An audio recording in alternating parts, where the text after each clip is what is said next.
सर्वांना नमस्कार. आपली शाळा हे यूट्यूब चॅनल आपले सहर्ष स्वागत करत आहे. आजच्या व्हिडिओमध्ये आपण इयत्ता 6वी मराठी यामध्ये पाठ क्रमांक 2 पुस्तक माझा गुरु या पाठाचा संपूर्ण स्वाध्याय पाहणार आहात. तत्पूर्वी आपण जर आपली शाळा या यूट्यूब चॅनलवर नवीन असतील तर सर्वप्रथम या यूट्यूब चॅनलला सबस्क्राईब करायला विसरू नका. चला तर सुरुवात करूया आजच्या व्हिडिओला. पहा संपूर्ण स्वाध्याय. प्रश्न पहिला, कोणते लिहा. मला पुस्तक भेट दे असे म्हणणारे, याचं उत्तर लिहायचं आहे आपण. लेखक आपल्याला माहीत आहे संदीप खरे लेखक आहेत. नंतर रद्दीतून किलोवर पुस्तके विकत आणून लेखकासमोर ठेवणारी, तर याचं उत्तर असणार आहे लेखकाची आई. त्यानंतर पुढील प्रश्न आहे पुस्तकातून लेखकाला भेटणारे, तर या ठिकाणी आपण उत्तर लिहायचं आहे नवनवीन विचार आणि जग. त्यानंतर पुढे आहे लेखक रात्री अपरात्री घरी यायचे तेव्हा झोपलेली असणारी, तर याचं उत्तर असणार आहे लेखकांची मुलगी. अशा प्रकारे आपण प्रश्न पहिला कोणते लिहा या प्रश्नाची उत्तर या ठिकाणी पूर्ण केले आहेत. त्यानंतर पुढील प्रश्न आहे प्रश्न क्रमांक 2, कंसातील योग्य शब्द निवडून रिकाम्या जागा भरा. कंसात काही शब्द दिलेले आहेत, कृतज्ञता, मैत्री, प्रतिबिंब आणि अनुभव. तर आता आपण या शब्दांच्या मदतीने या रिकाम्या जागा पूर्ण करायच्या आहेत. पहा, आहे वाचनामुळे शब्दांशी रिकामी जागा होते, तर या ठिकाणी उत्तर असणार आहे मैत्री.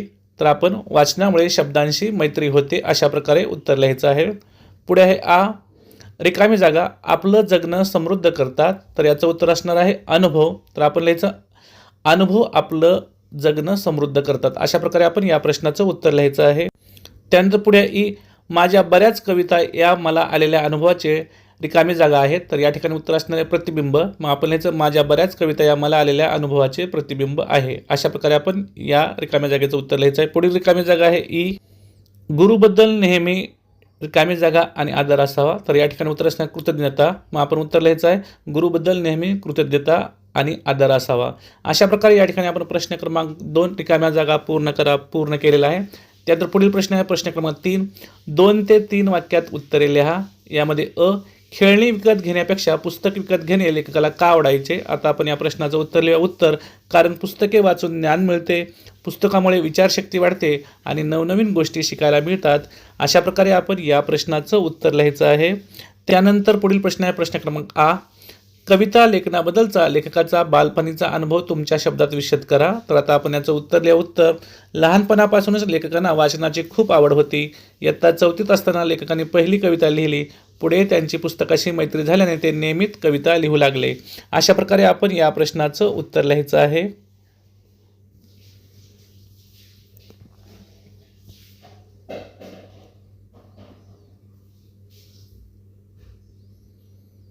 त्यानंतर पुढील प्रश्न आहे माझ्या बऱ्याच कविता या मला आलेल्या अनुभवाचे प्रतिबिंब आहे असे लेखक का म्हणतात. तर आता आपण याचं उत्तर लिहा. उत्तर, लेखकाला आयुष्यात आलेले अनुभव कवितेत व्यक्त करायला आवडत होते, त्यामुळे त्यांच्या अनेक कविता त्यांच्या अनुभवाचे प्रतिबिंब आहेत असे ते म्हणतात. अशा प्रकारे आपण या प्रश्नाचं उत्तर लिहायचं. त्यानंतर पुढील प्रश्न लेखकाने पुस्तकांना गुरु का मानले याविषयी विचार स्पष्ट करा. तर आता आपण याचं उत्तर लिहा.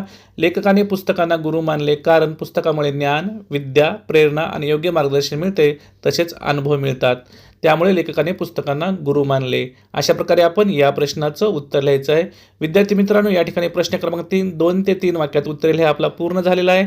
त्यानंतर पुढील प्रश्न आहे प्रश्न क्रमांक 4, पाठात वर्णन केलेल्या पुढील विधानाचे कारणे लिहा. यामध्ये लेखकाची पुस्तके पटकन वाचून पूर्ण व्हायचे, तर याचं उत्तर लिहा. लेखकाची पुस्तके पटकन वाचून पूर्ण व्हायचे कारण त्यांना वाचनाची आवड होते, तसेच त्यांचा वाचनाचा वेग देखील जास्त होता. अशा प्रकारे आपण या प्रश्नाचं उत्तर लिहायचं आहे. नंतर पुढील प्रश्न आहे कवीने सगळ्या प्रकारचे वाचन करावे कारण. तर आता आपण याचं उत्तर लिहा. कवीने सगळ्या प्रकारचे वाचन करावे कारण त्यामुळे शब्दसंपदा वाढते आणि विविध विषयाचे ज्ञान मिळते, त्यामुळे कवीने सगळ्या प्रकारचे वाचन करावे. अशा प्रकारे आपण या प्रश्नाचं उत्तर लिहायचं आहे. विद्यार्थी मित्रांनो, या ठिकाणी आपला प्रश्न क्रमांक 4 पाठात वर्णन केलेल्या पुढील विधानाचे कारणे लिहा हा पूर्ण झालेला आहे. त्यानंतर पुढील प्रश्न आहे दमलेल्या बाबाची कहाणी ही कविता ऐकल्यावर बऱ्याच लोकांचे डोळे पाणावले. दमलेल्या बाबाची कहाणी ही कविता ऐकल्यावर बऱ्याच लोकांचे डोळे पाणावलेले असायचे कारण. आता आपण याचं उत्तर लिहा. उत्तर, दमलेल्या बाबाची कहाणी ही कविता ऐकल्यावर बऱ्याच लोकांचे डोळे पाणावलेले असायचे कारण त्या कवितेत अनेक बाबांच्या भावना आणि वेदना व्यक्त झालेल्या आहेत. अशा प्रकारे आपण या प्रश्नाचं उत्तर लिहायचं. या ठिकाणी आपला प्रश्न क्रमांक 4 पूर्ण झालेला आहे. पुढील प्रश्न आहे विचार करा व सांगा. यामध्ये 1 शब्दाकडे चौफेर बघता आले पाहिजे या वाक्याचा तुम्हाला समजलेला अर्थ सांगा. तर आता आपण याचं उत्तर लिहूया. उत्तर: खूप पुस्तके वाचल्याने शब्दांचा लळा लागतो आणि शब्दांचे आणि भाषांचे वेगवेगळे आयाम म्हणजेच पैलू समजतात. म्हणजेच एकाच शब्दाचे विविध अर्थ आणि छटा समजून घेणे आपल्याला सहज सोपे होते. त्यामुळे शब्दाकडे चौफेर बघता आले पाहिजे असा याचा अर्थ होतो. त्यानंतर पुढे लिहिते होऊया. तुम्ही वाचलेल्या पुस्तकाविषयी एका पुस्तकाबद्दल तुमचे मत व्यक्त करा व सारांश रूपात वहीत लिहा. तर आता आपण या प्रश्नाचं उत्तर लिहूया. पहा, आपण जे काही पुस्तक वाचलं आहे त्या पुस्तकाची आपल्याला थोडक्यात या ठिकाणी माहिती लिहायची आहे. तर आपण लिहूया. पहा, पुस्तकाचे नाव आहे श्यामची आई, लेखक आहेत साने गुरुजी. आता आपण आपलं मत लिहूया. पहा, श्यामची आई हे पुस्तक म्हणजे साने गुरुजींच्या बालपणीच्या आठवणीतील एक सुंदर संग्रह आहे. यात श्याम नावाचा मुलगा आपल्या आईकडून मिळालेल्या संस्काराचे वर्णन करतो. आईने श्यामला प्रेमाने, मायेने आणि कठीण प्रसंगातही नियमितपणे कसे जगले पाहिजे हे शिकवले. या पुस्तकातील प्रत्येक गोष्टी श्याम आणि त्याच्या आईचे निखळ प्रेमाचे आणि मूल्यांचे दर्शन घडवते. आता आपले मत लिहूया. हे पुस्तक वाचून मला खूप भावूक वाटले. आई आपल्या मुलावर किती प्रेम करते आणि त्यांना चांगले माणूस घडवण्यासाठी किती कष्ट घेते हे यातून समजते. अशा प्रकारे आपण श्यामची आई या पुस्तकाबद्दल सारांशाने आपले मत या ठिकाणी लिहिले आहे. पुढे आहे पहा, खेळूया शब्दाशी. यामध्ये प्रश्न पहिला आहे, दिलेल्या अक्षरांचा योग्य क्रम लावून अर्थपूर्ण शब्द तयार कर व लिही. आता पहा, आपल्याला या ठिकाणी काही अक्षरं दिलेत त्यापासून आपल्याला शब्द बनवायचा आहे. तर पहिला पहा, आपलं जे अ दिलेलं आहे त्यापासून दी, वा, ड, स, व हे जे अक्षरं दिले त्यापासून शब्द तयार होतो वाढदिवस. त्यानंतर आ आहे ल, था, ग्र, य यापासून शब्द तयार होणार आहे ग्रंथालय.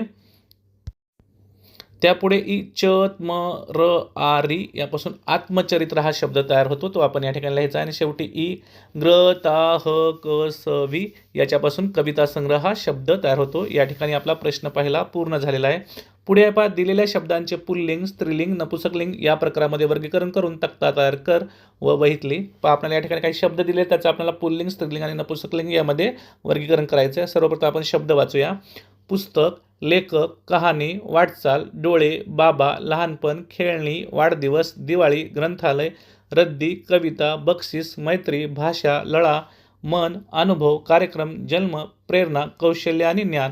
तर आता आपण या शब्दांचं वर्गीकरण करूया. पहा, सर्वप्रथम आपण पुल्लिंग शब्द पाहूया. यामध्ये लेखक, डोळे, बाबा, वाढदिवस, लळा, अनुभव, कार्यक्रम आणि जन्म हे शब्द काय आहेत? पुल्लिंगी आहेत. त्यानंतर स्त्रीलिंग, यामध्ये कहाणी, वाटचाल, दिवाळी, रद्दी, कविता, मैत्री, भाषा, प्रेरणा हे शब्द आहेत स्त्रीलिंगी. आणि शेवटी आहे नपुसकलिंग, यामध्ये पुस्तक, लहानपण, खेळणी, ग्रंथालय, बक्षीस, मन, कौशल्य आणि ज्ञान हे असणार आहेत नपुसकलिंग. तर अशा प्रकारे आपण या ठिकाणी हा प्रश्न पूर्ण केला आहे. विद्यार्थी मित्रांनो, या ठिकाणी आपली इयत्ता 6वी मराठी पाठ क्रमांक 2 पुस्तक माझा गुरु या पाठाचा संपूर्ण स्वाध्याय पाहिला. मला आशा आहे तुम्हाला सर्वांना हा स्वाध्याय नक्कीच आवडला असेल. तुम्हाला जर हा स्वाध्याय आवडला असेल, तसेच तुम्हाला नवीन स्वाध्याय जर पाहायचा असेल, मी आपली शाळा हे यूट्यूब चॅनल सबस्क्राईब करायला विसरू नका. चला तर भेटूया एका नवीन व्हिडिओसह आणि नवीन स्वाध्यायासह. तोपर्यंत सर्वांना मनपूर्वक धन्यवाद.